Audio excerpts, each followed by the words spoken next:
की श्रीमन्नारायण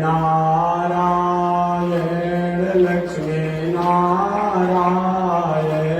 श्रीमन्नारायण नारायण नारायण श्रीमन्नारायण नारायण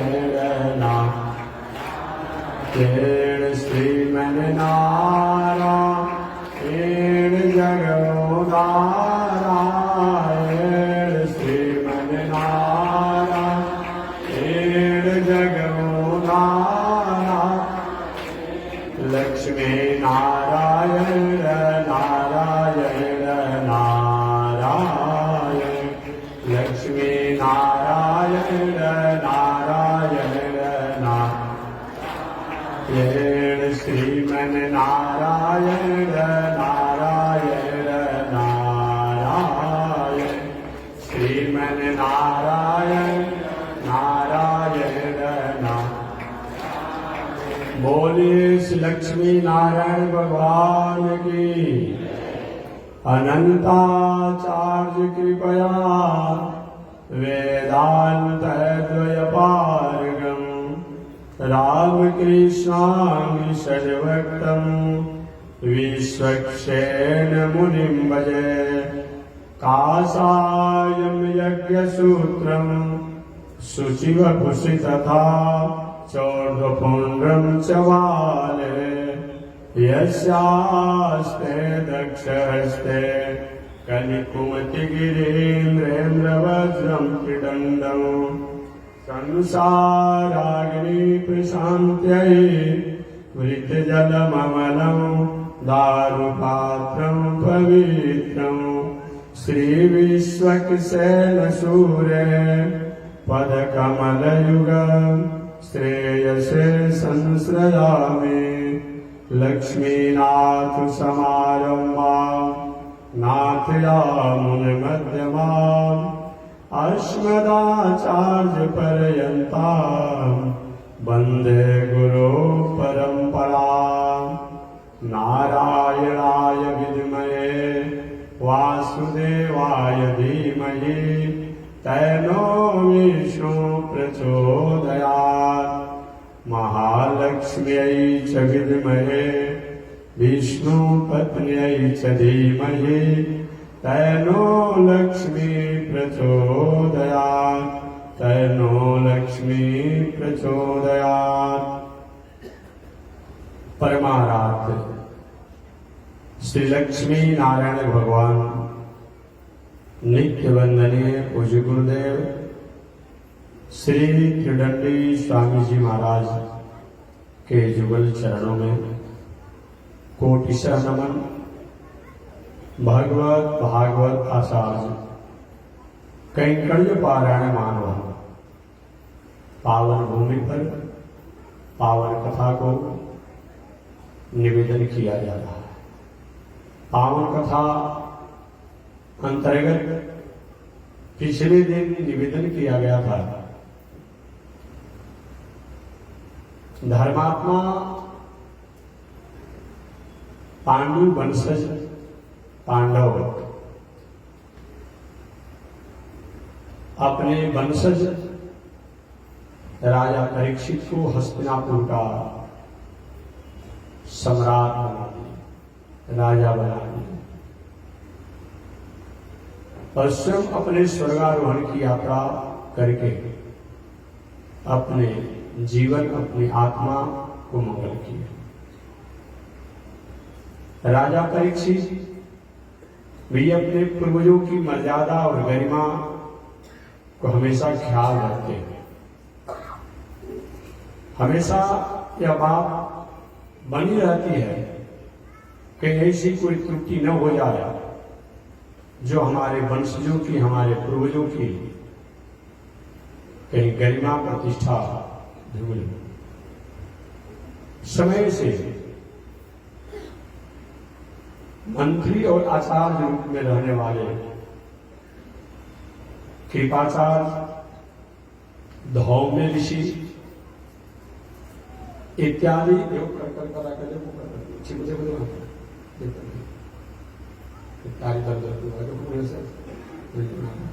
धौम्य ऋषि और कृपाचार्य के मार्ग निर्देश और आज्ञा से विवाह उन लोगों की आज्ञा से हुआ जो उत्तर की पुत्री इरावती थी।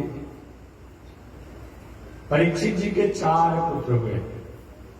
उन 4 पुत्रों में जन्मेजय जिनका नाम था वो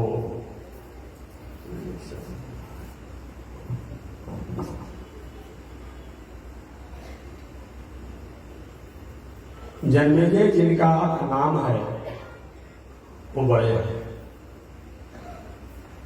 बड़े लोगों को विशेष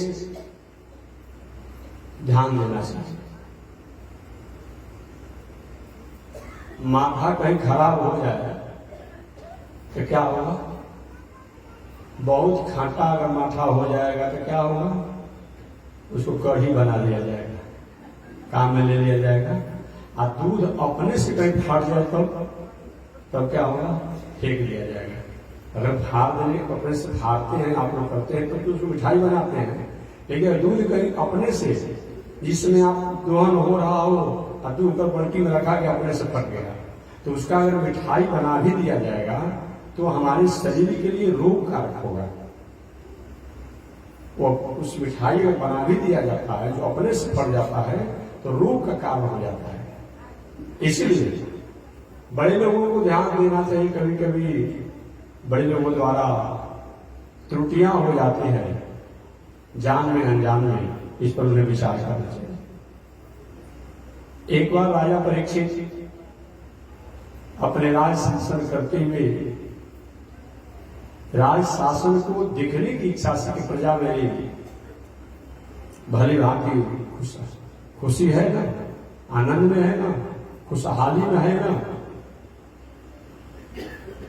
रथ पर आरूढ़ होकर के और निकल पड़े। जो भी किसी संस्था का मालिक हो, किसी भी संस्था का, लोगों से पूछे भी, अपने से देखे भी, और कभी कभी अपने लोगों को लगा भेजे कि क्या हो रहा है, मेरे बारे में लोग क्या कहते हैं, क्या होना चाहिए, कैसे होना चाहिए, ये सब होना चाहिए। राजा परीक्षित रथ पर आरूढ़ होकर के अपनी प्रजा को निरीक्षण करने के लिए, राज को निरीक्षण करने के लिए निकले। कुछ ही आगे बढ़े होंगे कि राजा परीक्षित ने एक बहुत बड़ी विभत्स, बहुत बड़ी अक्रूर, बहुत बड़ी दुर्दांत घटना देखी। एक काला कलूटा भेष वाला पुरुष है, विकराल स्वरूप है, लाल लाल नेत्र है, बड़े बड़े बाल हैं, मूंछ भी रखा हुआ है, हाथ में डंडा लिया हुआ है। वह काला कलूटा भेष धारण करने वाला व्यक्ति एक गाय और बैल को पीटते हुए, मारते हुए अकाल ले जाता है। जब डंडों की प्रहार करता है, बैल थोड़ा पेशाब कर देता है भय से। जब डंडों से मारता है, गाय कांपने लगती है। कुछ और आगे बढ़े तो राजा परीक्षित ने देखा, गाय को दिखने से पता चलता है कि गाय को बहुत दिनों तक भोजन चारा नहीं दिया गया है, बैल को भोजन चारा नहीं दिया गया है। गाय के नेत्रों से आंसू भी बह रहे थे। इस घटना को, आश्चर्यमय घटना को देख करके राजा परीक्षित का हृदय कांप गया। मेरे राज्य में इस तरह से अन्याय हो रहा है। अगर मैं नहीं निकलता प्रजा का निरीक्षण करने के लिए, ये घटना कैसे मैं देखता? कौन ऐसा दुसाहसी है जो मेरे राज्य में इस तरह से न्याय कर रहा है, जिन गाय और बैलों की कृपा से प्रकृति सृष्टि और समष्टि को मंगल प्राप्त होता है, उन गाय और बैलों को इस तरह से मारा जा रहा है। कौन ऐसा दुशासन? हमारे वंशज, हमारे पूर्वज जिन गायों का, ब्राह्मणों का, वेदों का, संतों का, धर्म का आदर किया, सम्मान किया, सत्कार किया, अब उसी परिवार में मैं हूं और मेरे रहते, मेरे शासन में इस तरह से अत्याचार हो रहा है। कौन है काला कलम का व्यक्ति? राजा परीक्षित ने अभी घटना देखा कि जब काला कलुटा व्यक्ति डंडे से मार रहा था, जो जिस बैल को, वह बैल एक पैर से विशेष चलता था, बाकी 3 पैर दिखने से प्रतीत होते कि कहीं घायल है, टूटे हुए हैं। केवल हल्का उन 3 पैरों का वह सहारा लेता, बाकी 1 पैर से ही वह धीरे धीरे जाता और उसके ऊपर से घंटों का प्रहार।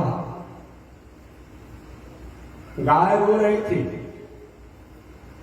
इस घटना को देख करके उनको अनुभव हुआ कि कोई न कोई ऐसा धैर्यवान होगा जो कि इस विपत्ति में भी इस काले कलुटे द्वारा उसकी प्रताड़ना को सह रहा है। राजा परीक्षित तेजी से आगे बढ़े और उन्होंने खबरदार, कौन ऐसा व्यक्ति दुशासन जो मेरे राज्य में और इस तरीका से गायों और बैलों को प्रताड़ित किया जा रहा है? अभी तुम रुक जाओ, नहीं तो मैं अपने धनुष पर बाण चढ़ा के मैं तुम्हें मार डालूंगा। रुको, कौन हो तुम? आवाज दिए और आगे की तरफ बढ़े। ये भी आवाज दिए, वो काला कलुटा व्यक्ति वहीं पर रुक गया। बताओ तुम्हारा क्या परिचय है? तुम मेरे राज में प्रवेश कैसे किया? कैसे तुम्हारी हिम्मत हुई? क्या तुम्हारा नाम है? कहां से तुम आए हो? कहा महाराज मेरा नाम कलजुग है। अरे तुम कलजुग? तुम कलजुग मेरे राज में कैसे आ गया? कहा महाराज जिस समय द्वारिकाधीश द्वारिका छोड़ करके चले गए, आपके वंशज पांडव लोग इस पृथ्वी को छोड़ करके स्वर्गारोहण की यात्रा किए, उसी समय से मेरा आगमन हो गया। अच्छा, मेरे राज से निकल जाओ, मैं तुम्हें छोड़ूंगा नहीं। महाराज कहां मैं जाऊंगा? जहां भी जाते हैं आपका ही धनुष और बाण और आपका स्वरूप दिखाई पड़ता है। सारी पृथ्वी तो आप ही की है, मैं कहां जाऊं? कहीं जहां जाना है कहां जाऊं? मैं रात को क्या छोड़ो, अन्यथा मैं तुम्हें छोड़ूंगा। और तुमने गायों और बैलों के साथ प्रताड़ना किया है, इसका दंड भी मैं लूंगा। उस समय उस काला कलुटा पुरुष ने अपने सिर पर जो पगड़ी बांधा था, पगड़ी को निकाल करके और राजा परीक्षित के चरणों में गिरा दिया। महाराज क्षमा कीजिए, आपके कुल खानदान के लोग तो शरणागत को अभय देते हैं, आप कृपा कीजिए। थोड़ी सी नम्र भावना हो गई राजा परीक्षित की। भले अपराधी तो है, लेकिन मेरे चरणों में अपने पगड़ी को गिरा दिया। ठीक है, चलो मैं तुम्हें मारूंगा नहीं, क्षमा कर दिया, परंतु मेरे राज से भी निकल जाओ और दूसरा कोई उपाय नहीं। जल्दी मेरे राज से निकलो। उस काला कलुटा ने कहा महाराज तुम मुझे रहने का जगह तो बता दीजिए। मैं कहा मैं क्या जानता हूं कहां तुम रहोगे? नहीं महाराज मैं आपका शरणागत हूं, आप मेरे रहने का जगह बताइए। कम से कम 1-2 जगह तो दीजिए, मेरा परिवार भी है, मैं अपने परिवार का प्रवेश कम से कम जगह कर लूंगा, मुझे एक जगह बताइए। राजा परीक्षित आओ देखे न ताव देखे, तो ठीक है, कहां इसको जगह दे? क्योंकि सुनो, तुम अपने रहने का जगह कहते हो, तो जहां वेश्यालय है, जहां नारियों की मर्यादा को, आबरू को, संस्कृति को शोषण किया जाता हो, लूटा जा रहा हो, अपहरित किया जा रहा हो, उनके साथ विभत्स व्यवहार किया जा रहा हो, वही वेश्यालय में वेश्यावृत्ति करने वाले, वेश्यावृत्ति कराने वाले, वेश्यावृत्ति जहां स्थान है वहां तुम्हारा निवास होगा। हाथ जोड़िए कल में, अरे महाराज, जैसा यात्री वैसा निवास होता है। आप कभी कभी बड़े बड़े शहरों में जाते हैं, जो वहां का प्रबंधक होता है, मैनेजर होता है, कहता है कैसा रूम चाहिए, एसी चाहिए कि नॉन एसी चाहिए कि सार्वजनिक हॉल चाहिए, पूछता है ना। जैसा यात्री वैसा निवास। हमारे स्वरूपों को विचार करके हम कर चुके हैं, तो उसको कस गिर जाता है। महाराज, हमको आपने वेश्यालय और वेश्यावृत्ति और वेश्यावृत्ति कराने वाले, करने वाले, और जहां ये करते हैं स्थान, वही मेरा स्थान दिया। वहां पर अच्छे लोग नहीं जाएंगे। मैं कहा ना कि रहना है तो वही रहो अपने परिवार के साथ, और बाकी कई जगह नहीं है। राजा परीक्षित सोचे कि हमारे राज्य में ऐसा होता नहीं है, हमारे और हमारे परिवार में तो ऐसा कोई अवगुण ही नहीं है, चलो ऐसा चीज कोई वहां जाएगा ही नहीं, वहां रहेगा। एक याद रखिए, गलत लोगों को अगर थोड़ा भी आपने संरक्षण दे दिया तो कभी न कभी आप लोग प्रभावी होंगे, आप प्रभावी होंगे। वर्तमान में न हो, लेकिन कभी न कभी आप हावी और प्रभावी होंगे, याद रखना चाहिए। राजा परीक्षित ने कलयुग को वेश्यालय, वेश्यावृत्ति कराने वाले, करने वाले, और जहां किया जाता स्थान, उन जगह कलयुग का निवास बताया गया। वो कलयुग वहां रहता है। ठीक है महाराज, एक और जगह दीजिए ना, परिवार लंबा चौड़ा है। अरे गलत लोगों को संरक्षण देंगे तो थोड़ा थोड़ा, तो देखिए कभी आप लोग ट्रेन की यात्रा किए होंगे, कभी भीड़ भड़का वाला प्रतीक्षालय रेलवे स्टेशन पर भी आपने यात्रा किए होंगे। बहुत भीड़ भड़का हुआ स्टेशन पर, कोई व्यक्ति जगह नहीं मिला, आया आपके बगल में बैठ गए।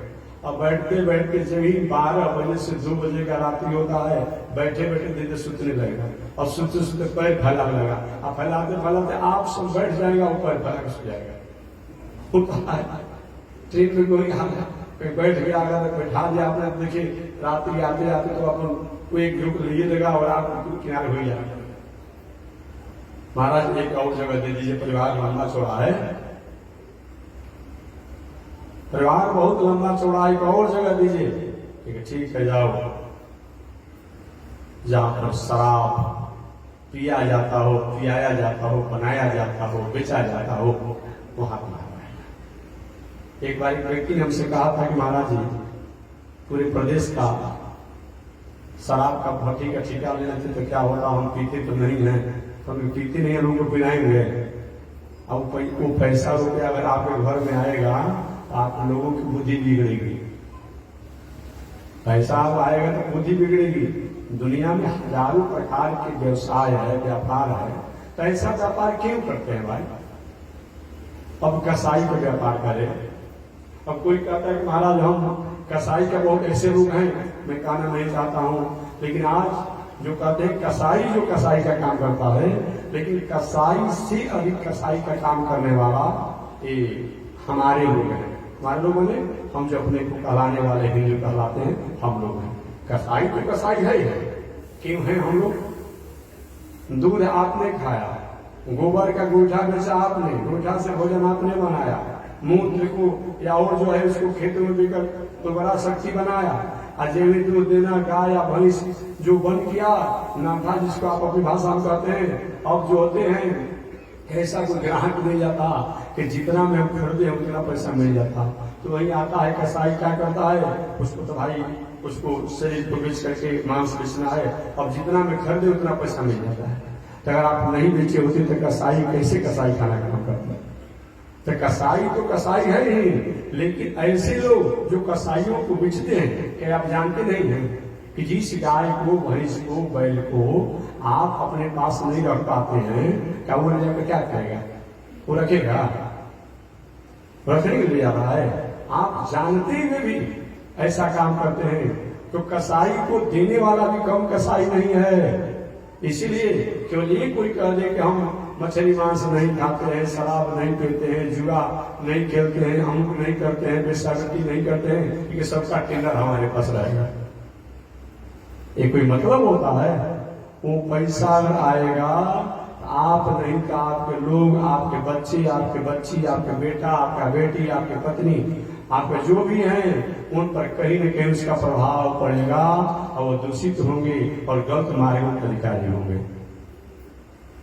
इस बातों को आपको ध्यान देना पड़ेगा, यकीन करना पड़ेगा। राजा परीक्षित ने दूसरा स्थान दे दिया कलयुग को।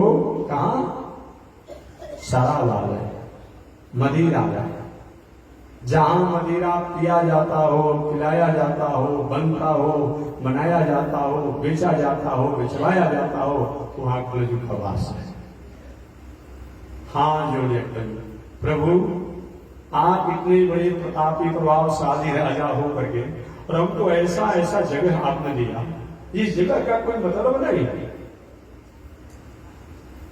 अरे और कोई जगह दीजिए। तो तीसरा जगह उन्होंने दे दिया कि जुआलय, जहां पर जुआ खेला जाता हो।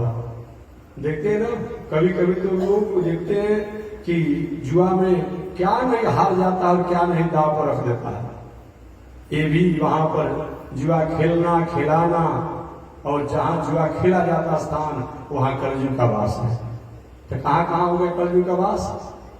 शराबालय, मदिरालय, वेश्यालय, जुआलय। हाँ जोड़े प्रभु, एक भी जगह आपने अच्छा नहीं दिया। अरे एक दो अच्छा जगह दीजिए। एक मैं काम जो दे रहा हूं वही रहना है। अच्छा प्रभु तो और जगह दीजिए, परिवार बहुत बड़ा है, थोड़ा इतना काम नहीं चलेगा। तो उन्होंने कहा कि हिंसा, कसाई खाना, हिंसा वृत्ति जहां है वहां भी तुम्हारा वास होगा। हाँ जोड़ लिया। प्रभु अब मैं क्या करूं? आपने हमारे लिए जो जो भी जगह दिया, इस जगह का कोई औचित्य नहीं होता है। मैं आपसे प्रार्थना करता हूं कि आप हमसे कम से कम एक अच्छा जगह दे दीजिए। और आप देखें न काम देखें। और राजा परीक्षित का ठीक है, जब तुम इतना गिड़गिड़ा रहे हो, इतना जब प्रार्थना कर रहे हो, तो मैं तुमको देता हूं स्थान सोना। क्या देता हूं? सोना।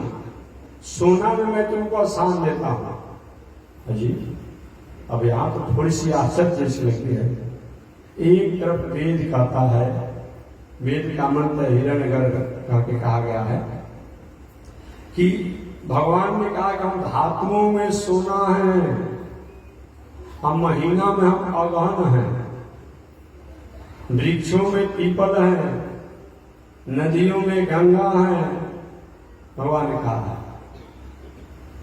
बहुत ऐसी ऐसी बात उन्होंने कहा। महर्षियों में हम भृगु हैं, आश्रमों में हम संन्यास आश्रम है, नारियों में हम पतिव्रता नारी हैं। सब उन्होंने कहा है। एक तरफ जहां गोविंद का वास है, कन्हैया का वास है, भगवान का वास है, राम का वास है, कृष्ण का वास है, नारायण का वास है, सोना में। एक तरफ राजा परीक्षित ने और सोना में कलयुग का निवास दे दिया। तो जहां कन्हैया रहेंगे वहां कलयुग कैसे रहेगा, और जहां कलयुग रहेगा वहां कन्हैया कैसे रहेगा? राजा परीक्षित तो सोना में कलयुग वास दे दिए। तो इसका अर्थ यही होगा कि जो गलत तरीका से धन कमाया जाएगा या कमाया जाता है, वहां तो कलयुग का वास होता है। और जहां पर नीति न्याय पूर्वक धन कमाया जाता है, वहां पर कन्हैया गोविंद का वास होता है। बात समझ गए? गलत तरीका से अगर धन संपत्ति हमने कमा लिया सोना माने केवल सोना ही नहीं होता है, सोना माने धन संपत्ति होता है, पद प्रतिष्ठा होता है। धन संपत्ति पद प्रतिष्ठा जो गलत तरीका से हमने कमा लिया, वहां तो कलयुग का वास होगा। बहुत से लोग को देखते, बहुत उम्र तो हम लोग का नहीं हुआ, लेकिन बहुत से देखे लोग मालूम पड़ा कि गंगा जी या नदियों के बाढ़ के समान के पास धन आया, बाढ़ के समान धन आया। हम उन्हीं के समय में धन कहाँ चला गया पता नहीं चलता। आज तक किसी को बाढ़ का पानी कहीं उनको फायदा पहुंचाया है? बता दीजिए। आज तक बाढ़ का पानी, किसी नदी का बाढ़ हो, फिर गंगा की बात मैं नहीं करता हूं, किसी नदी का बाढ़ का पानी जो है किसी को फायदा पहुंचाया है? एक कोई घर में घुस जाए तो वहां जो पेंटिंग पहुंचाया के वहां दाग हो जाता है, और दूसरा उस पानी को पी लिया जाता है, इन्फेक्शन वायरस हो जाता है, सर्दी जुकाम हो जाता है।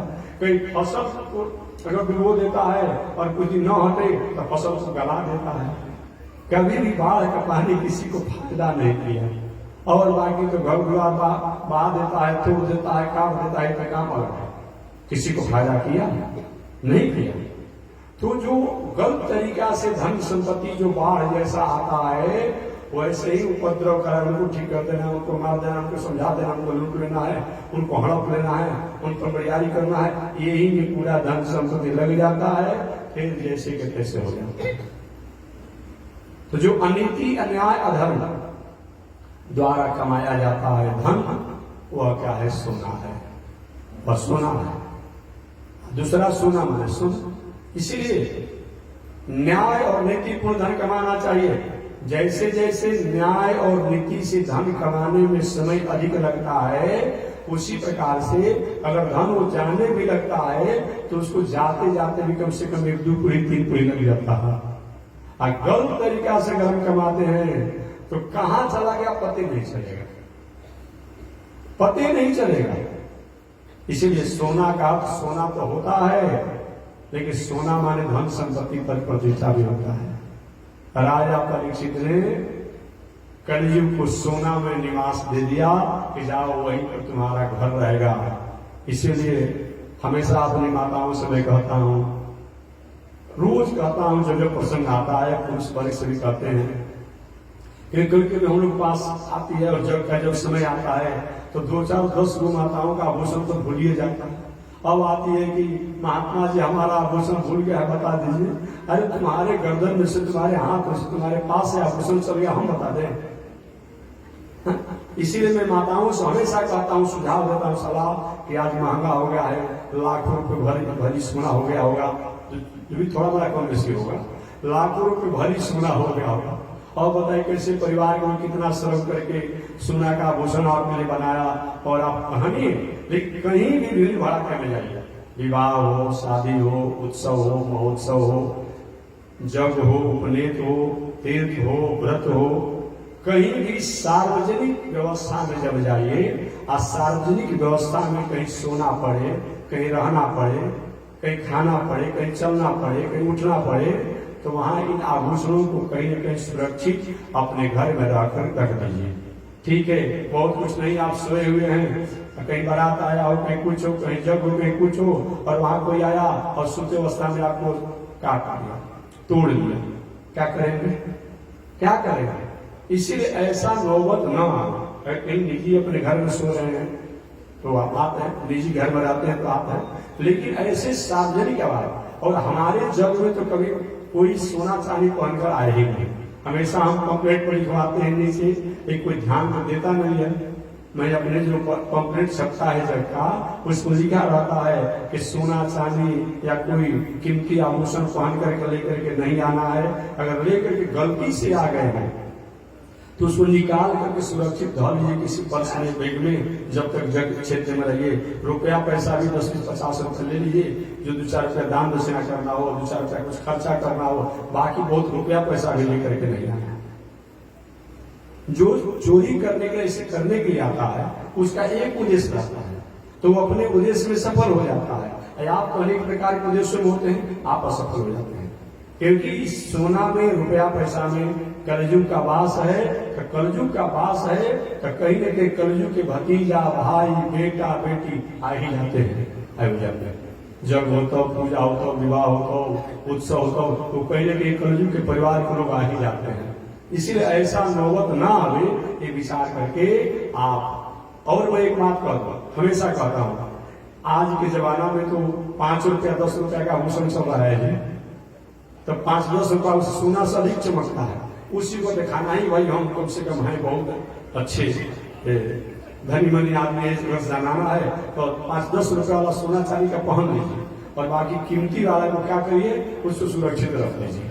यही मैं कहूंगा, अन्यथा कहीं कलयुग के प्रभाव से आप प्रभावी न हो, इस पर आपको विचार करना होगा। तो सोना उन्होंने वास दे दिया कलयुग को, तो कहां कहां कलयुग हो गया? एक तो वेश्यालय, दूसरा जहां जुआ खेला जाता है, तीसरा जहां मदिरा, चौथा जहां हिंसा की बात आती है, और पांचवा सोना। राजा परीक्षित ने 5 जगह कलयुग का निवास दे दिया। ठीक है महाराज, जगह तो कम है, लेकिन मैं इतना में कोशिश करूंगा काम चलाने के लिए। वहां से कलयुग विदा हो गया, और कलयुग जब विदा हुआ तो विदा होने के बाद राजा परीक्षित ने उसको गाय जो थी, जिनके नेत्रों से आंसू बह रहे थे, और बैल जो था, जिनके 3 पैर टूटे हुए थे, एक पैर से चल रहा था, 3 पैर का केवल इसी तरह जमीन पर हल्का इशारा देकर चलता था। राजा परीक्षित ने कहा, हे गोमाता, आपका परिचय क्या है? आप कौन है? क्या आप साक्षात पृथ्वी माता तो नहीं है? साक्षात आप पृथ्वी माता तो नहीं है? हे बैल वृषभ, साक्षात आप धर्म तो नहीं है? भगवान श्री कृष्ण जब अपने लोक को छोड़ करके, अपने गोलोक धाम को छोड़ करके चले गए, तो आप इसीलिए रो रही हो गाय माता कि मेरी पृथ्वी पर दुराचारियों का, पापाचारियों का, बेविचारियों का, अधर्मियों का साम्राज्य हो जाएगा। आखिर पापियों के अधर्म को, पाप को, अत्याचार को कैसे मैं सहन करूंगा? इसी कष्ट से तुम रो रही हो? क्या बात है, तुम्हारे कष्ट का क्या कारण है? क्यों रो रही हो? हे वृषभ, आपके 3 पैर क्यों टूट गए? कैसे टूट गए? किसने तोड़ा? कब टूटा? गाय और बैल ने कहा, महाराज आप साक्षात धर्मात्मा होकर के आप सब कुछ जानने के बाद भी हम लोग से पूछ रहे हैं कि कैसे पैर टूट गया, कैसे टूटे? महाराज गाय माता ने कहा, मेरा परिचय साक्षात मैं पृथ्वी माता हूं, पृथ्वी देवी हूं, और ये वृषभ जो है साक्षात धर्म है। अच्छा, राजा परीक्षित ने गाय को भी प्रणाम किया, पृथ्वी स्वरूपा, और साक्षात वृषभ को प्रणाम किया। आगे एक आप लोग के एक वृषभ, आपके पैर कैसे टूट गए? ये 3 पैर। वृषभ ने कहा, धर्म ने कहा, महाराज मैं धर्म हूं। सतयुग में मेरे 4 पैर होते हैं, त्रेता युग में 1 पैर मेरा टूट जाता है, द्वापर युग के लोगों के कारण 1 पैर मेरा और टूट जाता है, और कलयुग में मेरा 3 पैर टूट जाता है। अच्छा, तो सतयुग में आपके 4 पैर कौन कौन होते हैं? धर्म, सत्य, तप, दया, दान। ये धर्म के 4 पैर होते हैं। तो सतयुग में धर्म नाम के बैल के 4 पैर। वृषभ ने कहा कि सतयुग में मेरे 4 पैर होते हैं। कौन कौन? सत्य, तप, दया, दान। स्वप्न में राजा हरिश्चंद्र ने दान दिया था, स्वप्न में, और उस दान को पूरा करना था। और हम लोग क्या करते हैं जी? प्रत्यक्ष बाप दादा द्वारा दिया हुआ दान जो है, कहते रजिस्ट्री नहीं ना हुआ है, रजिस्ट्री वाले केस लड़ रहे हैं कि बाबा ने, पिताजी ने, चाचा ने जो दिया है उनका इतना हिस्सा नहीं बनता था, हक नहीं बनता था, केस लड़ रहे हैं। सतयुग में स्वप्न में हरिश्चंद्र ने दान दिया था, प्रत्यक्ष नहीं दिए थे। जो स्वप्न के दान को प्रत्यक्ष हरिश्चंद्र ने पूरा किया, हम लोग कैसे? तो सतयुग में धर्म के 4 पैर होते हैं, सत्य, तब दया दान। सतयुग में तपस्वी जीवन होते, तपस्या जो किया जाता संसार के प्राणियों के मंगल के लिए, इसलिए सतयुग में तप रूपी पैद धर्म का होता है, सत्य रूपी पैद भी होता है। और दया, सतयुग में दया भी होती है। कुछ ऐसे लोग हैं कि रास्ते में जा रहे हैं, पैर से कहीं चींटी दब जाए, चींटी, जय हो ठाकुर जी, जय हो कृष्ण भगवान, जय हो द्वारिकाधीश, जय हो राम जी, हमारे पैरों से चींटी दबकर मर गई। अब जब जब ध्यान पड़ता है अफसोस करते हैं। कितने लोग ऐसे हैं कि सुबह से शाम तक बकरा से मुर्गा के पूरा हजम कर जाते हैं। ये क्या है भाई? एक व्यक्ति के पैर से चींटी दब गई, गलती से मर गई, तो बार बार अफसोस करता है। एक व्यक्ति जो बकरा मुर्गा को पूरे हजम कर जाता है। सतयुग में थोड़ा भी हिंसा होने पर लोगों के मन में अफसोस होती थी। इसलिए सत्य, तप, दया और दान की वृत्ति। हम तो दान कलयुग में करते हैं, लेकिन दान से अधिक हम जमाना चाहते हैं। जबकि दान ये चाहिए कि जैसे मुंह में आप अनेक प्रकार के भोजन व्यंजन खाते हैं, दांत अपने पास नहीं रखता है, मुंह अपने पास नहीं रखता है, ये पेट में चले जाते हैं। उसी प्रकार से दान जब हम करें तो दान जिसको दिए वो जाने, हमने दिया हम जाने, बाकी लोगों को जानने की आवश्यकता नहीं। लेकिन अब वर्तमान समय क्या है, और कुछ लोग ऐसे है कि 50 रुपया कहीं जग में देंगे और गलती से रसीद काटने वाला व्यक्ति कहीं 5,000 लिखा गया तो आकर के सुधार नहीं कराएंगे रसीद को। तुम्हारा मैंने 50 रुपया दिया, 5,000 रसीद क्यों काट दिया है? कि चलो 50 रुपया देकर के 5,000 रसीद दे दिया और गांव में पूरा दिखाएंगे हम 5,000 रुपया जग में लेकर आ रहे हैं। ऐसे लोग हैं। दान कम देना चाहता है और नाम जस अधिक चाहता है।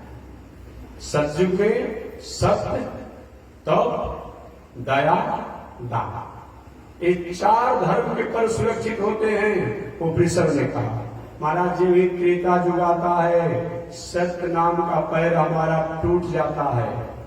ये भी त्रेता जुग आता है, सत्य कमजोर हो जाता है। अरे सत्य कमजोर हुआ तभी तो आपने सुना होगा, जो मंथरा ने कैकेयी से जाकर कहा, कैकेयी राम जी राजा हो, एक तो हम भी मान लिया, राजा होना ही चाहिए, तुम भी कहती थी, मंथरा कहती है, तुम भी कहती थी कि राम जी को राजा बनना चाहिए, मेरे लाडले पुत्र हैं। लेकिन मैंने सुना कि अयोध्या में 6 महीना से राम जी को राजा बनाने की तैयारी चल रही है। बिल्कुल झूठा बात। वो तो दशरथ जी महाराज ने दर्पण में देखा कि मेरा बाल पक रहे हैं, शरीर में झुर्रियां पड़ रही है, आंख की दृष्टि कमजोर हो रही है, कान सुनाई कम पड़ रहा है, स्मरण शक्ति कमजोर हो रही है। एक मानो ये शरीर करे कि हम बूढ़ा हो गए, आप बूढ़ा नहीं हो रहे बराक से। वही घोषणा हुआ कि महाराज जब भी राम जी को राजा बनाइए, इस शरीर के आने पर आप दुष्प्र दिख रहे हैं। लेकिन मंत्रा ने क्या कहा कि 6 महीना से अयोध्या में राम को राजा बनाने के लिए तैयारी चल रही है। और तैयारी नहीं, राम राजा बने। कभी के कुछ लोग होते हैं कि बात आपके जैसा करेंगे, कुछ बात में भेद डाल देंगे। मंत्रा समझ गई थी कि कैकेयी की भावना राम जी के प्रति है, तो राम का विरोध करके मैं कोई बात नहीं कर सकती हूँ। तो मंत्रा ने कहा कि राम जी राजा बने, हमें भी प्रसन्नता है, लेकिन मैंने सुना कि राम जी के राजा बनने के बाद यह तैयारी चल रही है कि राजा बनते ही या तो भरत को मरवा दिया जाएगा कि हमेशा हमेशा कंटा समाप्त हो जाएंगे, या तो इनको दासी पुत्र बना दिया जाएगा, और कैकेयी तुमको भी दासी बना दिया जाएगा, या तो निष्कासित कर दिया जाएगा, या तो भरत को भी निष्कासित कर दिया जाएगा। ये बात जब सुनी, यह बात जब कैकेयी सुनी, तब जैसे बहुत बड़ा नागिन विषैली हो या नाग विषैला हो, हल्का उसको घंटा चोट लग गया हो, जैसा पुकार मारता हो, यह बात को सुनकर क्या कहा मंत्रे, राम राजा बने में कोई आपत्ति नहीं है। कैकेयी कहते हैं राम राजा बने में कोई आपत्ति नहीं है, लेकिन मेरे पुत्रों को या तो मरवा दिया जाएगा, या तो निष्कासित कर दिया जाएगा, या तो दासी पुत्र बनाया जाएगा, या तो मुझे दासी बनाया जाएगा, या तो मुझे राज से निकाला जाएगा। ये मुझे मंजूर नहीं है, और मैं दशरथ जी के, राम जी के राजा बनने का कोई भी उनकी षड्यंत्र को मैं पूरा नहीं करूंगा, बिगड़ेगा। लेकिन सरासर झूठी बात है, झूठी बात है, कोई तैयारी नहीं किया गया है। ताकि वहां पर थोड़ा सा सत्य कमजोर हो गया था। चलिए द्वापर युग में क्या होता है? सत्य, तप। सत्य के बाद तप जो है, एक तपस्या भी कम हो पाता है। तपस्या भी द्वापर युग में कम हो पाता है, नहीं होता। तपस्या होती है एक दूसरे को नीचा दिखाने के लिए होती है, सत्य तप। अब बाकी कलयुग जब आता है तो दया भी नहीं रह जाती है। देखिए रहे चौक चौराहे पर जितना चिक्का और जितना हिंसात्मक जो दुकानें खुल गई है, कहीं फल का दुकान हुआ भीड़ कम है, लेकिन मांस मछली का दुकान ऑनलाइन लगा हुआ है। अगर 10 गो दुकान है तो न 2 गो दुकान को इससे वहां पर मछली मांस अंडा का खुली जा रहा है। पहले के जमाने में कुछ खाने पीने वाले लोग होते थे तो कहीं कहीं ढूंढ करके कुछ होता था। आपको हर चौक चौराहे पर जहां देखिए यह हो गया है। इसलिए कलयुग में न सत्य रहता है, न तप रहता है, न दया रहता है, न महाराज कलयुग ने कहा कि मेरे सतयुग में चारों पैर सुरक्षित थे, त्रेता युग में मेरे 70 पैर टूट गए, द्वापर युग में मेरे दूसरा पैर टूट गया तप वाला, और जब भी कलयुग आया कि कलयुग में मेरा दया रूपी पैर भी टूट गया। अब एक पैर दान बचा है, ये भी किसी प्रकार से दान पूर्ण हो रहा है। कलयुग में किसी प्रकार से दान ही पर एक धर्म लिखा हुआ है। वही महाराज मैं धर्म हूँ, मेरा सत्य रूपी पैर टूट गया है, तप रूपी पैर टूट गया है, दया रूपी पैर टूट गया है, और दान रूपी पैर से मैं चल रहा हूँ। कलयुग में और कुछ नहीं है, दान मेकम कलौ जुगे, दान मेकम कलौ जुगे। कलयुग अगर टिका हुआ है तो दान पर ही टिका हुआ है। जो हमारे आपके द्वारा जो कुछ हो रहा है, और उस दान में ये हमारी माताओं की बहुत बड़ी भूमिका है।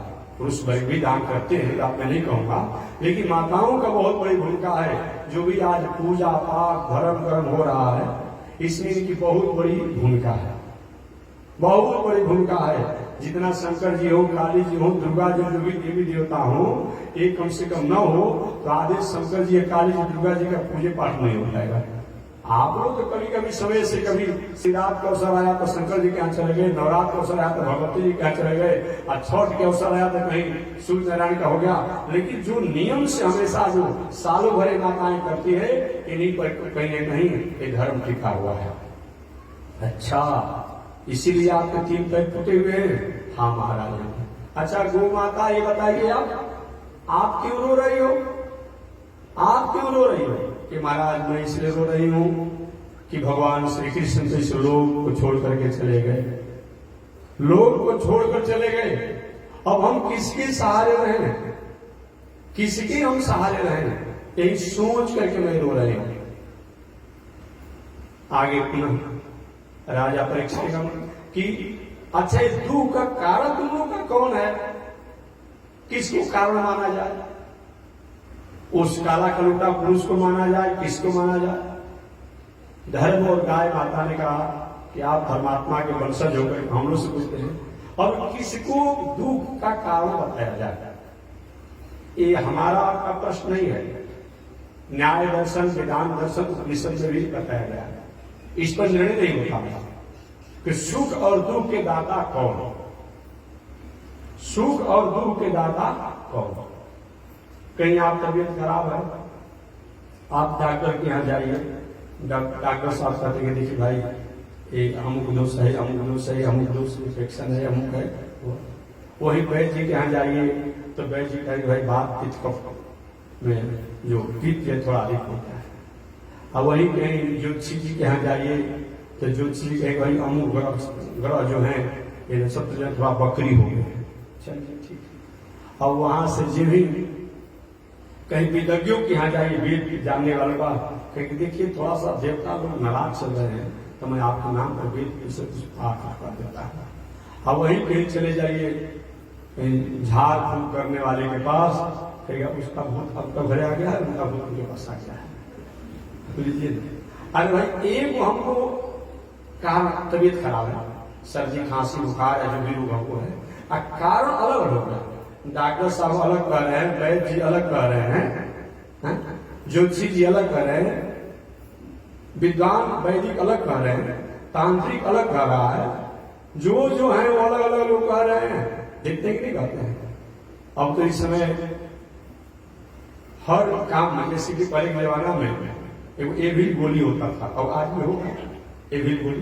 किसी भी दवा से पहले एविल गोली को लोगों को दिया जाता था। आज के जमाना में वही हो गया। किसी प्रकार का कुछ हो, बस 2 लोगों ने बना दिया है दवा। आज के जमाना में क्या चीज, महामृत्युंजय का जप करा लीजिए, रुद्राभिषेक करा लीजिए, ठीक है कराइए, हम रोकने नहीं जा रहे हैं। लेकिन जो कह रहा है कराने के लिए, उन महानुभाव को भी उसकी कम से कम दर्द को समझना चाहिए। कहाँ से दूसरा रुपया जुटाकर बेचारा किस परिस्थिति में होकर के कर रहा है, तो उसको आप एक जिम्मेदारी के साथ जो हो रहा है, उसका खर्च हो रहा है, उसको उसके पूजा पाठ होना चाहिए। ये नहीं कि अभी वो उसका पूजा अनुष्ठान पूरे नहीं हुआ और दूसरे अनुष्ठान का हुक्म चल रहा है, मोबाइल पर चल रहा है। ये क्या हो रहा है? जब तक आप पूजा करें उसका, ये चाहिए महानुभावों को, जब तक आप पूजा करिए, चाहे रुद्राभिषेक करते हो, मतलब महामृत्युंजय का जप करता हूं, उस समय तो कम से कम आप उसी स्थिति में रहिए। ऐसा करना ही होता, क्योंकि सब कुछ हरिओम शांति शांति शांति की बात आती है, मन की बात आती है। अब मन जब हमारा वहां नहीं रहेगा तो क्या हमारे निमित्त जो किया जाएगा पूजा पाठ, वो ठीक है भगवान मंगल कर दे, वो बात अलग है। अरे भाई नास्तिकों का मंगल नहीं होता है, जो देवी देवता नहीं मानता है, धर्म पर नहीं मानता, उनका मंगल नहीं होता है, उनका भी मंगल हो जाता है। भगवान सोचे कि चलो भाई मलाइके थे, क्या है तो हमारा ही बेटा है ना, इसीलिए भगवान नास्तिकों का भी मंगल कर देते हैं। घर में 4 गो बेटा हो, एक बेटा जगते हुए सारा परिवार को गाली देना शुरू करता है, मारना शुरू करता है, विवाद करना शुरू करता है, तो क्या घर के परिवार करते हैं?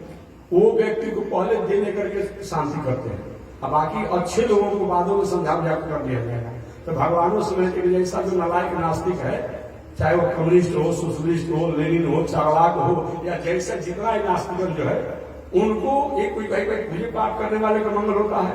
नहीं, उनका भी होता है। सोचिए कि भले वो नास्तिक बन गया, लेकिन है तो हमारा ही। All thing bright and beautiful, all creature great and small, छोटे बड़े सुनहरे चमकीले, जो कुछ भी दुनिया में है उसको बनाने वाला करने वाला सब वो लॉर्ड है, वो गॉड है, वो ईश्वर है। भगवान उसका कर देते हैं, उसका भी कर देते हैं, लेकिन अच्छे लोगों को अच्छे तरीका से आना चाहिए।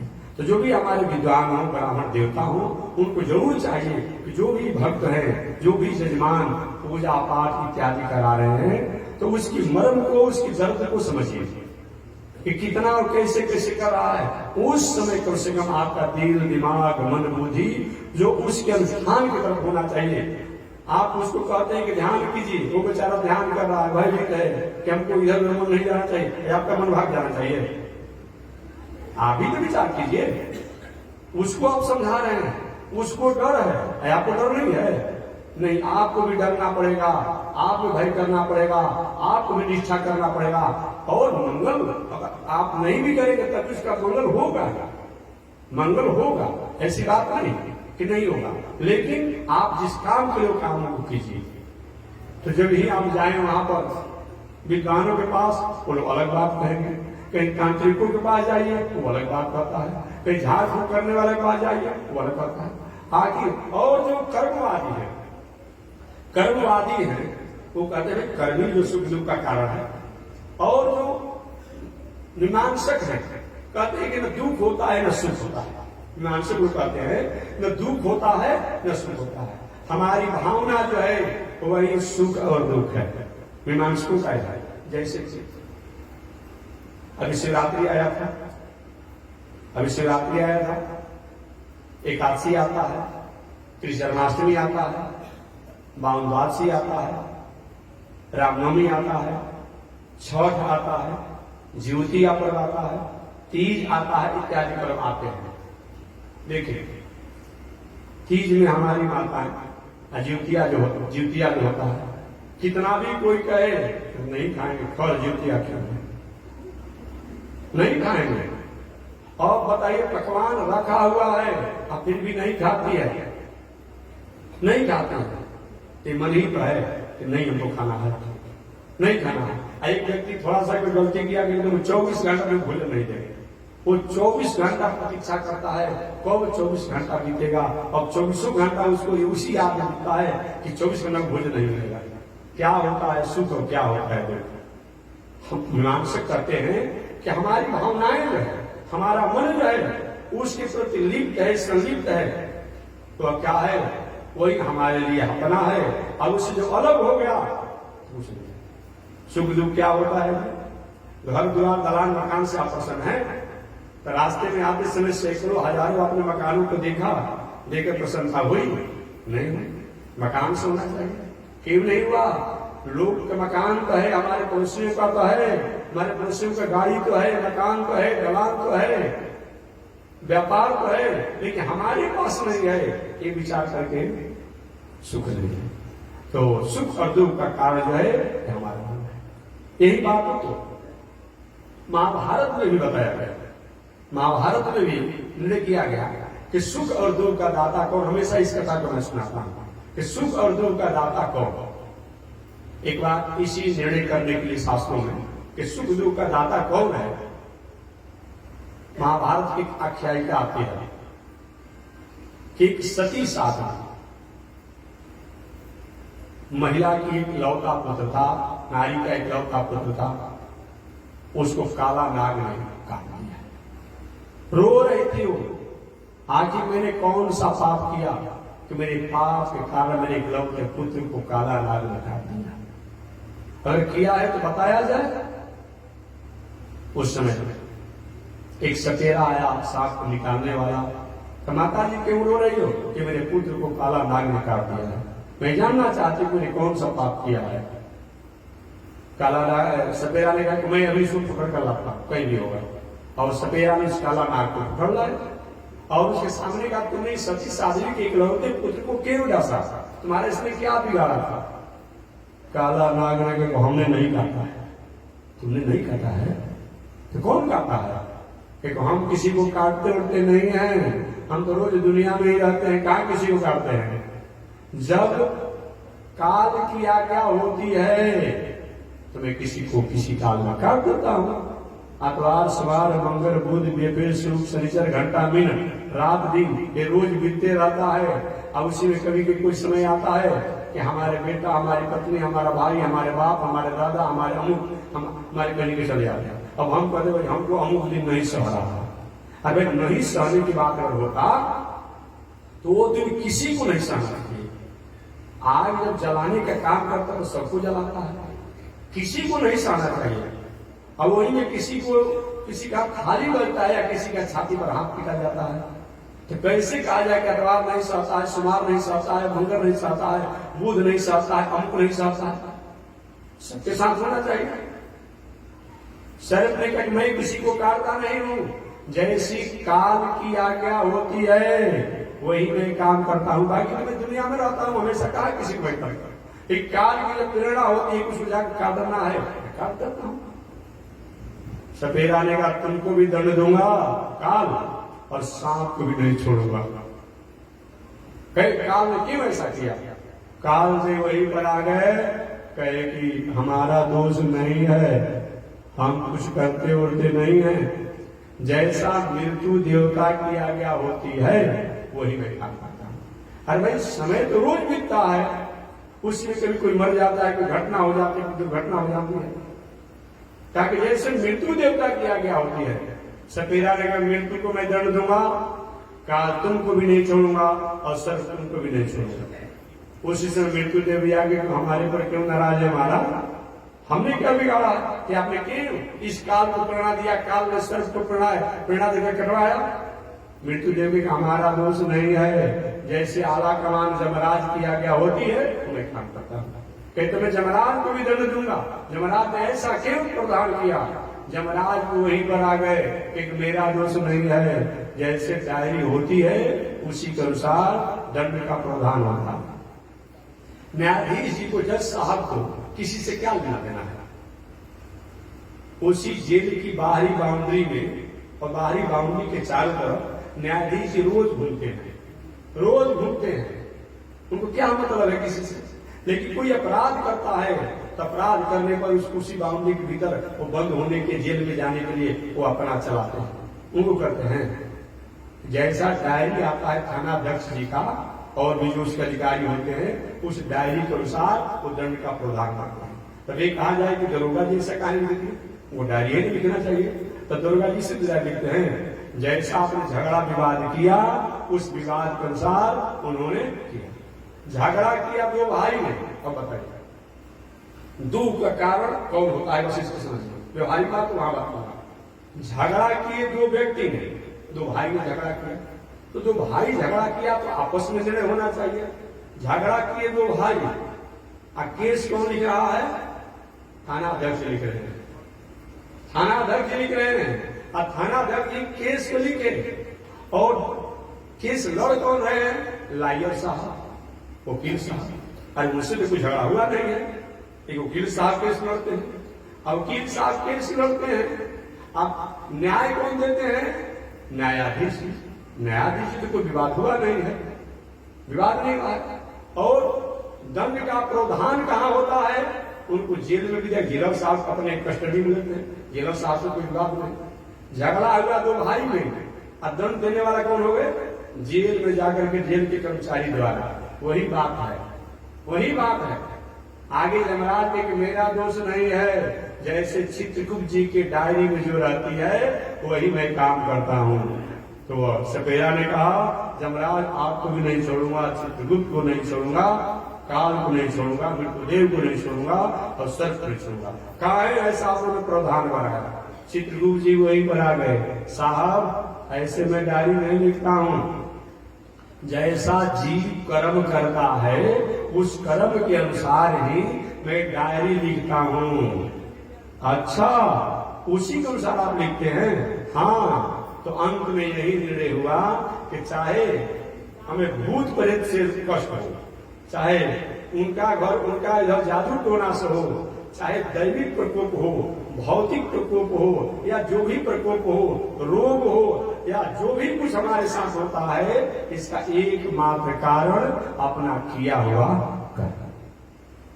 कर्म के अनुसार ही दुख देने वाले, दंड देने वाले अलग अलग रोग हो सकते हैं। रोग द्वारा भी, शोक द्वारा भी, दैविक प्रकोप द्वारा भी, ग्रह नक्षत्र द्वारा भी, और भी भूत प्रेत जो आप कहते हैं वो भी, लेकिन हमारे किए हुए कर्मों के अनुसार ही ये होता है। अतः सबसे श्रेष्ठ और मूल बात यही है कि हमारा कर्म जो है वही हमारा गुरु है, वही हमारा भगवान है, वही हमारा ईश्वर है, वही हमारा जय है, वही हमारा पराजय है, वही हमारा सुख है, वही हमारा हानि है, वही हमारा दुख है। और जो कुछ भी हमारे जीवन में है वो कर्म का ही है। अब यहाँ पर एक प्रश्न और आकर थोड़ी सी रुक जाती है। महाराज कर्म से ही माना जाए तो बहुत से ऐसे लोग उपद्रव कर्म करते हैं, फिर दिन दुना रात चौगुना चमकते हैं। ये कोई जरूरी नहीं है कि हम वर्तमान में ही कोई कर्म करेंगे तो उस कर्म का ही फल मिलेगा। ऐसा होता है क्या? पहले के जमाने में लोग कहते थे कि लोग कहता है कि बाद में मिलेगा, कहते थे लोग ना कि यहाँ पंडित जी को दान करो, संत जी को दान करो, भंडारा करो और बाद में तुमको स्वर्ग होगा, मोक्ष होगा। ऐसा वाला होता है। आज जब शरीर चला गया तो मोक्ष करवा दिया। और मत कहिए ना, कभी LIC के एजेंटों का आपने देखा है, कभी कोई नया ऑफर लेकर के आते हैं LIC के एजेंट लोग, कहते हैं कि देखिए आप जीवन बीमा करा लीजिए। तो जीवन बीमा जो कराता है कि चलो भाई आपका एक्सीडेंट हो जाएगा या तो मर जाएगा अथवा आपको मिलेगा। और बताइए एक्सीडेंट बाद होगा, होगा कि नहीं होगा, लेकिन उस नाम पर आप जीवन बीमा कराते हैं। मरने के बाद वो मिलता है LIC में, वो मानकर आप करते हैं कि नहीं करते हैं? वहां को विश्वास हो जाता है कि हम LIC करा दिए, हम मरेंगे तो हमारे परिवार वालों को मिल जाएगा। तो वहां आप कहते हैं, एक आईने शंका करते हैं कि LIC की जो एजेंट है कि साहब हम जमा करेंगे हमारे परिवार को मिलेगा, कैसे मैं विश्वास करूं? वहां को विश्वास है ना कि नहीं हम जरूर जमा करते हैं लेकिन हमारे परिवार को मिलेगा। यहाँ क्यों नहीं विश्वास करते हैं कि यहाँ जो हम करते हैं वहां हमको मिलेगा, या हमारा बेटा जो कर रहा है हमको वहां मिलेगा? यहाँ विश्वास है तो वहां भी विश्वास करना चाहिए।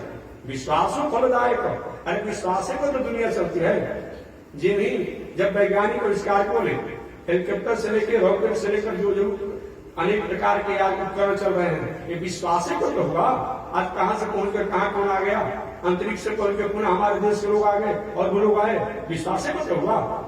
इसीलिए विश्वास और फलदायक, विश्वास को भी त्यागा नहीं जा सकता है। विश्वास से तो सारा दुनिया काम होता है। अभी खेती हो रही है, 3 महीने के बाद 4 महीने के बाद फसल होगा। अब कोई के कैसे मैं मान लूं कि में फसल होगा कि नहीं होगा, ऐसा होता है। विश्वास में क्या खेती करते हैं, रास्ते में चल रहे हैं, विश्वास में चल रहे हैं, तो हम यात्रा करेंगे। तो ये सारा दुनिया के व्यवहारिक काम जो विश्वास से करते हैं, ये भी विश्वास होना चाहिए। तो जो भी हमारे पास सुख और दुख होता है, इसका कर्म फल है हमारे किए हुए कर्मों का फल। अब कर्म का मतलब ये नहीं कि हमने अधिक किया है यही कर्म, नहीं। कभी जब माता पिता द्वारा LIC में जमा किया गया, जब धन हमको मिल सकता है, तो हमारे माता पिता पूर्वजों का गुण भी कभी कभी हमारे साथ लागू होता है। बाढ़े पूत पिता के कहते हैं ना, खेती उपजे अपना।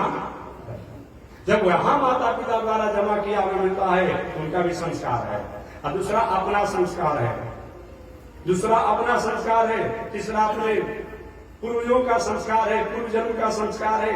ये सभी संस्कार हमारे कर्म का फल का अधिकारी होता है। इसीलिए कभी कभी ये भी होता है कि बुरा काम करने वाले को कुछ मिलता ही नहीं है, या अच्छा काम करने वाले कष्ट में रहते हैं।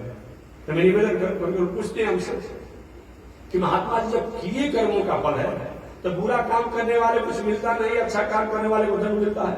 तो हमने निवेदन किया कि जिसको देखते कि बुरा काम करने वाला है, वो पहले कहीं बैंक में रुपया जमा किया है, अब वर्तमान समय में कोई खेती व्यापार नौकरी नहीं कर रहा है, लेकिन बैंक में पहले का जमा किया हुआ है, तब उसी चक्रवृद्धि ब्याज को निकालकर हमेशा सुख शांति आनंद से रह रहा है। देखने में तो पता नहीं चलता है कुछ ने कुछ किया है। और कुछ लोग व्यक्ति अभी कमाए, काल खा गए, काल खाए, परसों कमाए, ऐसे करते रहते हैं। ये अगर हो, इसमें क्या होता है, व्यक्ति को अपने कहीं न कहीं जमा हमारा जो है उसका काल हमें पूरा होता है। और कोई व्यक्ति अगर आज जमा किया है, अब बाद में दिवालिया हो गया, तो या किसी से कर्ज लिया, तो कर्ज का नोटिस मुझ पर आएगा, तो भाई आपने कर्ज लिया। अब वो कहेगा इतने बड़े आदमी थे और हमारे पास नोटिस आया है कि साहब जब बड़े थे तुम न थे, अभी देखिए जब आपने ऋण लिया है तब आपने कहा कि मेरे पास कुछ नहीं है। तो यदि किंचित कहीं किसी को आप ऐसा देखते हैं कि अच्छा करने के बाद भी उसके जीवन में कहीं विषम परिस्थितियां आती हो, तो उसके वर्तमान समय में कोई फिक्स डिपोजिट नहीं है। और किसी व्यक्ति को देखते हैं कि बुरा कर्म करता है, फिर भी उसके पास बैलेंस है, तो पहले का फिक्स डिपोजिट का बैलेंस उसके पास पूरा है। एक व्यवहारिक उदाहरण देकर के मैं बारी को विराम दे दूंगा अपने नियत समय में, क्योंकि सबको समय से हमको 6 बजे तक छुट्टी देने के हमने कहा है। एक व्यवहारिक उदाहरण, हमेशा इस कथा को मैं सुनाते रहता हूँ कि एक बार एक यात्री जा रहा था, और यात्री जा रहा था, संयोग से कुछ दूरी पर जाकर एक दूसरा यात्री उसके बगल में बैठ गया, और दूसरा यात्री जब बैठा तो कहा कि भाई जी थोड़ा मेरा एक बक्सा है, बहुत बड़ा मंजूसा है, इसको थोड़ा निरीक्षण कीजिए, मैं कुछ देरों में बाथरूम से लौट कर आ रहा। अरे भाई आपसे परिचय नहीं आया, कैसे सामान रखूंगा, कैसे देख सकता हूँ? तो कहने देखिए मैं आ रहा हूँ। ठीक है, अब गया, उसको जाना कहा था, वो तो 1-2 स्टेशन के बाद उतर गया। मंजूसा इस व्यक्ति को सौंपा था, जिम्मा दिया था, उसी के पास बक्सा रखा हुआ था। अचानक ट्रेन में कोई घटना हो गया, अपना सामान दिखाओ, सब सामान देखने लगे। अब सामान देखने लगे, जिस व्यक्ति को जिम्मा लगाया था बक्सा, कहा सब सामान में दिखा दूंगा, लेकिन उस बक्सा को जब तक वो व्यक्ति नहीं आएगा तब तक आप देख नहीं सकते। प्रशासन मानी की बातों को। अब बक्सा को तोड़ा गया, तो तोड़ने पर उसमें लाश काटा हुआ, मुआया हुआ बच्चा का पड़ा हुआ था। अब वो कहने से हो जाएगा हम अपराधी नहीं है, क्योंकि सही में बातों में यात्री जो देख रहा था उस अपराध नहीं किया, हिंसा नहीं किया है, एक कहने से मान जाएगा। अब हाय हाय कर रहा है, लेकिन प्रशासन सुनने पर बात नहीं, उनको सजा सुनाया गया, इनको फांसी दे दिया गया। न्यायाधीश जी पूछे कि बेटा अब तुमको तो मरना है, ये तो तुम्हारा केस ऐसा है, अच्छा ये बताओ क्या तुमने उस बालक की हत्या किया था? सर नहीं किया था, या कर सांस लो, नहीं सर में नहीं किया था, सारी घटना को है। तब न्यायाधीश ने कहा अच्छा बताओ क्या कभी तुम्हारे द्वारा तुम्हारे जीवन में कभी ऐसा कोई घटना हुआ है क्या? ऐसा नहीं है। नहीं, याद करो कि हाँ, आज से 40 वर्ष पहले मैंने अपने भाई के इकलौते बेटा को काट करके जमीन में गाड़ दिया था। न्यायाधीश जी ने कहा, बेटा उस समय तो कोई नहीं जान पाया कि तुम्हारे भाई के इकलौते पुत्र को कौन काट कर जमीन में गाड़ा। एक उसका पाप जो है कि तुम्हारे कपार पर आ गया, सिर पर आ गया कि आज हत्या नहीं किया, इस हत्या के आरोप में तुम्हें फांसी दे दी। ये कोई जरूरी नहीं है कि हम कोई गलती काम करेंगे तभी हम फंसेंगे। कभी कभी गलती कामों से हम उबर जाते हैं, कभी तो जिसमें नहीं रहते उसी में फंस जाते हैं। लेकिन हमारे किए हुए कर्मों का फल जो है हमें शुभ और अशुभ रूप में प्राप्त होता है। राजा परीक्षित ने वृषभ और गाय से पूछा कि आपके दुख के कारण कौन है? तो वही वृषभ ने और गाय ने कहा कि महाराज किसको मैं दुख का कारण मानूं, ये समझ में नहीं आता है। आप परमात्मा साक्षात धर्म है, आप गाय पृथ्वी है, इसीलिए किसी को आप दोष नहीं देना चाहते हैं। उस दोष का कारण, दुख का कारण आप अपने ही मानना चाहते हैं। इस प्रकार उस वृषभ को और गाय को संतुष्ट करके गोमाता वृषभ, जब तक राजा परीक्षित पांडुवंशी रहेगा तब तक कोई आप अभय रहिए, कोई आपको परेशान नहीं करेगा। आगे विदा किए तो सब राजा परीक्षित अपने राज में लौट करके आए। आज इतने पर ही वाणी विराम। कल देखते हैं राजा परीक्षित ने जो कलयुग को अपने राज में आश्रय दिया है, इनका परिणाम उन पर क्या पड़ता है, शेष चर्चा अगले दिन। आज इसी के साथ वाणी विराम। एक बार भगवान का नाम। श्रीमन नारायण लक्ष्मी नारायण, श्रीमन नारायण लक्ष्मी नारायण, श्रीमन नारायण नारायण नारायण, श्रीमन नारायण नारायण। बोलिए लक्ष्मी नारायण भगवान की। विश्व जगदाचार्य श्री चिरंजीव स्वामी जी महाराज की। हरिओम। शांति शांति शांति।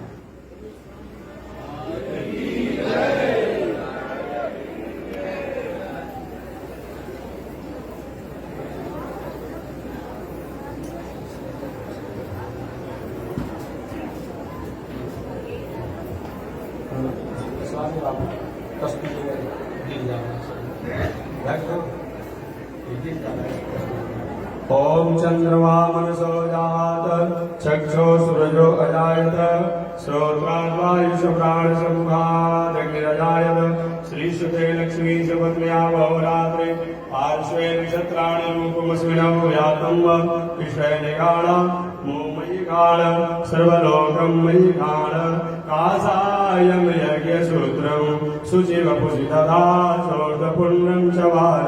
यस्यास्ते दक्षिणस्ते कलिकुमति गिरीन्द्रेन्द्र वज्रं त्रिदण्डं संसाराग्नि प्रशान्ते हृदजलममलं दारुपात्रं पवित्रं श्रीविश्वक्सेन सूर्ये पदकमलयुगं श्रेयसे संश्रयामि।